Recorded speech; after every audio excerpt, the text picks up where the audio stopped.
Hi viewers, welcome to JK சமையல். நம்ம இன்னைக்கு இன்ஸ்டன்டான உளுந்து சட்னி எப்படி செய்யறதுன்னு பார்க்க போறோம். கடாயில கொஞ்சமா எண்ணெய் சேர்த்துக்கலாம்.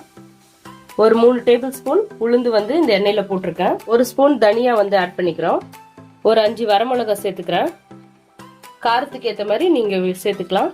சீரகம் கொஞ்சமா, எல்லாத்தையும் நல்லா ஃப்ரை பண்ணிங்க. ஒரு 4 பல்லு பூண்டு போட்டிருக்கேன். நல்ல கலர் மாறிடுச்சு. இப்போ இதை ஒரு பிளேட்ல எடுத்துக்கலாம். பிளேட்ல மாத்திருக்கேன். இது ஆற வச்சுட்டு ஒரு சின்ன மிக்ஸி ஜார்ல மாத்திக்கலாம். நம்ம அதே கடாயில கொஞ்சம் ஆல்ரெடி இருக்கிற எண்ணெயில 1 ஸ்பூன் ஆட் பண்ணிக்கோங்க. இதுல 3 தக்காளி கட் பண்ணி வச்சிருக்கேன். இதை ஆட் பண்ணிக்கலாம். கொஞ்சமா புளி, ரொம்ப கம்மியா எடுத்திருக்கேன். ஏன்னா தக்காளியும் நம்ம போட்டிருக்கோம் இல்லையா, அதுலயும் புளிப்பு இருக்கும்.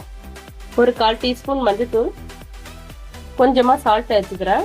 இது இதுலயே வேகிறதுக்காக, சீக்கிரமா வெந்துரும். இங்க பாருங்க, நல்லா வதங்கி இருக்கு. மிக்ஸி ஜார்ல மாத்தி இருக்கேன். இதை இப்ப நல்லா பவுடர் பண்ணிக்கலாம், தண்ணி சேர்க்காம. இங்க பாருங்க, இப்ப இது நல்லா பொடி பண்ணி வச்சிருக்கேன்.